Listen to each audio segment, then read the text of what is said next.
зовут Настя, мне 16 лет. Я родом из Украины, из города Бердянск, это Запорожская область, где Азовское море. Ну, мы жили в Бердянске, все было хорошо. И тогда все проснулись утром от взрыва, и ты сидишь с мамой, с папой и ждешь. Ждешь, когда что-то начнется или закончится, или они просто мимо проедут. Но так не случилось, и они остались и начали укреплять свои войска, добавлять больше танков, и начались взрывы. И тогда так получилось, что отключили газ, свет, воду, и мы все жили просто вот дрова кололи, топили печку. Это было неделю больше без связи, без всего. И тогда, когда включили свет и все обратно включили, мы тогда решили уезжать, потому что надо уехать отсюда, чтобы как-то выжить. Мы, получается, выехали с нашего города 1 июля. Получается, мы собрали колонну из трех машин, там было несколько людей в машинах, и ехали этой колонной с Бердянска до населенного пункта возле Запорожья. И там стояли где-то... Сколько мы стояли, мам, ты помнишь? 8 часов. Путь был сложным.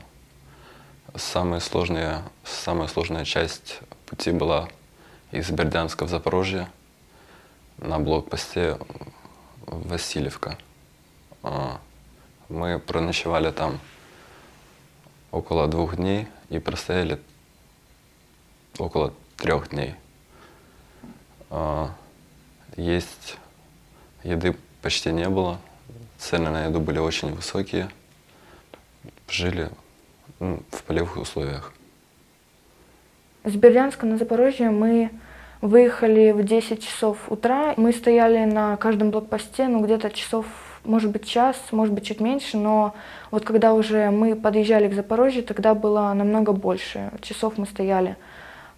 И когда уже темнело, мы тогда остановились, и мы даже не знали, где мы стоим, потому что мы тогда объехали мост, и просто когда ты объезжаешь мост через села, и ты видишь эти села, которые крыши разрушены, в дырки в крышах, стекла разбомблены, и вообще от дома, по сути, ничего живого не осталось, и ты думаешь, там кто-то сейчас живет, там кто-то сейчас прячется. Еще также было до того, как мы вот здесь долго стояли, это было на Васильевке, мы тоже долго стояли, потом нас немножко назад отправили.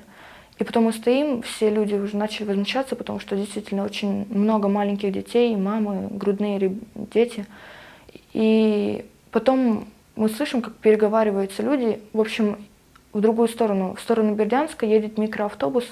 А микроавтобус, он был перед этой машиной, вперед, был полностью разрушен, колеса были сдуты.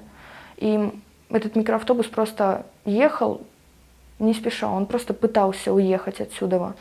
И мы потом увидели, что там ехал водитель, у него была разбита полностью голова, и он пытался как-то уехать отсюда.